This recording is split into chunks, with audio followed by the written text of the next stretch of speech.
विद्यार्थी हैं। पिछले वीडियो में हम आपको बता रहे थे भारत की सांस्कृतिक राज्य सांस्कृतिक विशेषताएं क्या हैं। इस वीडियो में हम आपको बताने जा रहे हैं वैदिक धर्म के बारे में। वैदिक धर्म जो वेदों में प्राप्त होता है। वेद आप जानते हैं चार हैं: ऋग्वेद, यजुर्वेद, सामवेद और अथर्ववेद।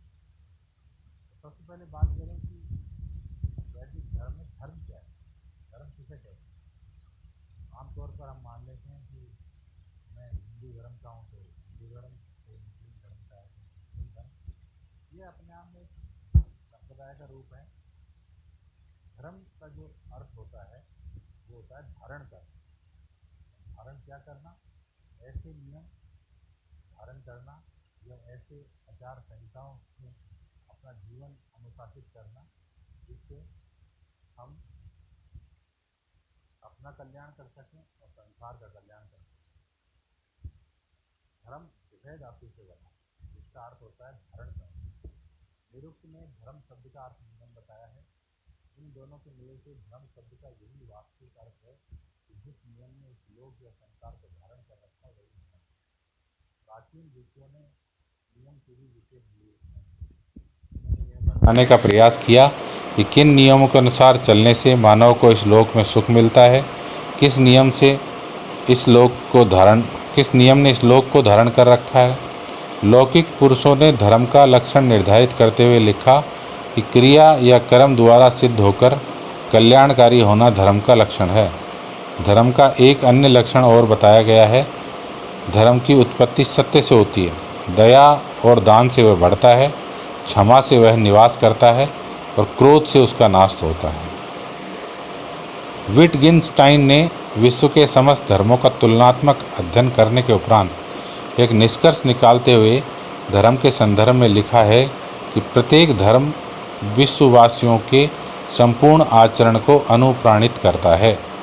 पाश्चात्य विद्वान जिमिर ने भी धर्म को परिभाषित करते हुए लिखा, वस्तुतः धर्म आचरण की वह संहिता है जिसके माध्यम से व्यक्ति समाज के सदस्य के रूप में और एक व्यक्ति के रूप में नियंत्रित होता हुआ विकसित होता है और अंत में मोक्ष की प्राप्ति करता है।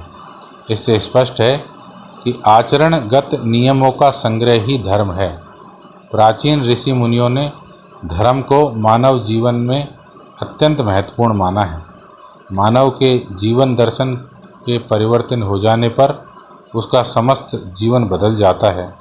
विभिन्न धर्मों मतांतरों के मूल में धर्म का एकमात्र आधार मनुष्य और ईश्वर का संबंध ही है। धर्म का मतांतर में विभाजन भी नहीं किया जा सकता, क्योंकि धर्म वह तत्व है जो समस्त मानव जाति पर मानव रूप से लागू होता है। जिस मनुष्य में धर्म विद्यमान है उसमें दैवी शक्ति भी प्रतिष्ठित है। राजा भर्तृहरि कहते हैं कि धर्म ही मानव को पशु से अलग करता है। यानी आपने भर्तृहरि, जो हमारे यहाँ भर्तृहरि धाम है, आप जानते होंगे, लोक देवता के रूप में, वह कहते हैं कि अगर मनुष्य पशु से अलग है किसी भी तरह से, जैसा कि हम देखते हैं, हम चिंतन कर सकते हैं, हम अपनी विचारों को दूसरे तक पहुंचा सकते हैं, तो धर्म ही जो होता है वो हमको उससे अलग रखता है, पशुवृत्ति से। भर्तृहरि लिखते हैं कि भोजन, भय और मैथुन ये प्रवृत्तियां तो मानव और पशुओं में समान रूप से पाई जाती हैं, किंतु धर्म मनुष्य की विशेष प्रवृत्ति है। धर्म से विहीन मनुष्य पशुओं के समान है।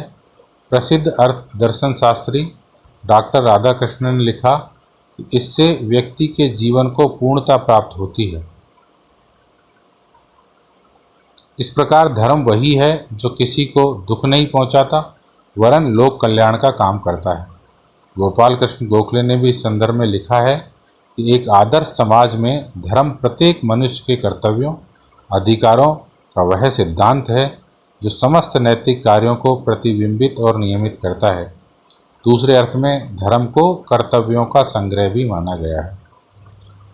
बौद्धिक चिंतन की स्वतंत्रता के फलस्वरूप हमारे देश में समय समय पर अनेक धर्मों और संप्रदायों का उद्भव हुआ।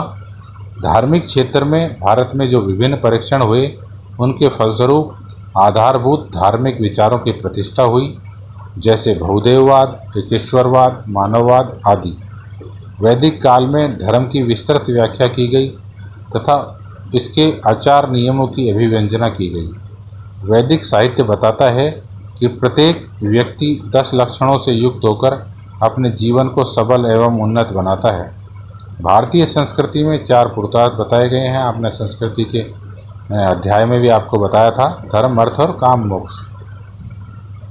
इन चारों पुरुषार्थों में धर्म को ही प्रमुख पुरुषार्थ माना गया है। धर्म ही अर्थ और काम का पोषक है तथा मोक्ष की प्राप्ति में सहायक है। वेद और स्मृतियों में विवृत है कि आचार ही श्रेष्ठ धर्म है। धर्म आचरण की वह संहिता है जिसके माध्यम से व्यक्ति समाज के सदस्य के रूप में और व्यक्तित्व के रूप में नियंत्रित होता हुआ क्रम से विकसित होता हुआ अंत में चरम उद्देश्य की प्राप्ति करता है। अब आते हैं वेद यानी वैदिक धर्म, जो वेदों में बतलाया गया है। तो वेद शब्द जो है विद धातु से बना है, जिसका शाब्दिक अर्थ है ज्ञान। यानी अर्थ क्या होता है? ज्ञान, चिंतन, दर्शन और साक्षात्कार के क्षणों में जो ज्ञान ऋषियों के मन पटल पर उत्कीर्ण हुआ, वे शब्दों और प्रतीकों के माध्यम से वेद के मंत्रों, सूक्तों के रूप में प्रकट हुआ।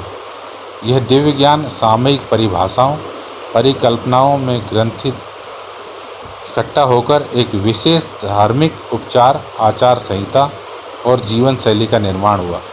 इस प्रकार वेद शाश्वत होते हुए भी इसका भारी परिधान ऐतिहासिक है। यह भारतीय संस्कृति के विकास की एक विशेष अवस्था का सूचक है। इसी प्रकार ऋषियों के मन पटल पर अवतीर्ण ज्ञान रश्मियाँ ही वेद हैं तथा उन ज्ञान रश्मियों के तत्वों का अनुगमन करना ही वैदिक धर्म है। जैसा कि ऊपर बताया गया है, धर्म के संबंध में विभिन्न ऋषियों, विद्वानों ने विभिन्न मत व्यक्त किए हैं। उन सभी के अनुसार धर्म वह है जिससे लोक का कल्याण हो। अहिंसा और सत्य दोनों धर्म के ही रूप हैं, लेकिन महाभारत में अहिंसा का स्थान सत्य से भी ऊंचा बताया गया है। सत्य से परे कोई धर्म नहीं है। अब आते हैं वैदिक धर्म के स्रोत। वैदिक धर्म के स्रोत, प्राचीन आर्य धर्म के स्रोत वेद हैं। वेदों को ही पवित्र धर्म का मूल स्रोत माना गया है। वेद भारतीय संस्कृति के आधार स्तंभ, कर्तव्य अकर्तव्य के अवबोधक, शुभ व अशुभ कार्यों के निर्देशन तथा सदाचार, सुख व शांति के प्रदायक माने गए हैं। वेद मैंने आपको बताया था 4 हैं: ऋग्वेद, यजुर्वेद, सामवेद, अथर्ववेद। ऋग्वेद इन चारों में सबसे पुराना है। इनमें 10 ऋग्वेद के अंदर 10 मंडल, 1029 सूक्त और कुल 10,580 ऋचाएँ हैं।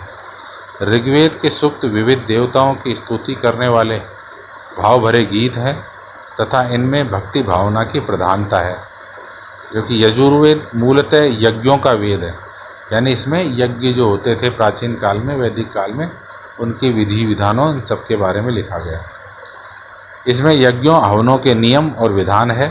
यह कर्मकांड, यह ग्रंथ कर्मकांड प्रधान है। सामवेद में उन मंत्रों का संकलन है जिसको गाकर देवताओं को बुलाया जाता था, आह्वान किया जाता था। यज्ञ, अनुष्ठान और हवन के समय ये मंत्र गाए जाते थे। जबकि अथर्ववेद में भूत प्रेत, जादू टोने आदि के मंत्र हैं। धार्मिक दृष्टि से ऋग्वेद, अथर्ववेद दोनों का बड़ा ही महत्व है। अथर्ववेद से स्पष्ट है कि कालांतर में वैदिक कार्यों में प्रकृति पूजा गौण हो गई तथा प्रेत आत्माओं, तंत्र मंत्र में विश्वास किया जाने लगा। वेद का जो भाषाई रूप है वो सिंधु सरस्वती के प्रदेश में विकसित हुआ। मानव संस्कृति के शुरुआत से ही इस प्रदेश में बसे हुए लोगों ने, जिन्हें आचार विचार की पवित्रता के कारण आर्य कहा जाता था, दिव्य ज्ञान की ज्योति को वेद की भाषा में संग्रहित किया गया। अतः वेद भारतीय धर्म और संस्कृति का शाश्वत और अक्षय कोश है। प्रारंभ में वेदों का पठन पाठन मौखिक था। विद्वानों के संप्रदाय अपने अपने ढंग से इसका व्याख्या करते थे। इसमें विभिन्न पाठ परंपराएं चल पड़ी। गुरु शिष्य परंपरा, पुत्र पिता पुत्र परंपरा द्वारा भी ये मंत्र ऋषि वंशों में स्थित रहते थे और उन्हें श्रुति द्वारा शिष्य गुरु से, पुत्र पिता से जानता था। इस कारण उन्हें श्रुति ग्रंथ भी कहा जाता है। विभिन्न ऋषि वंशों में जो विविध सूक्त श्रुति द्वारा चले आते थे, धीरे धीरे बाद में उनको संकलित किया जाने लगा।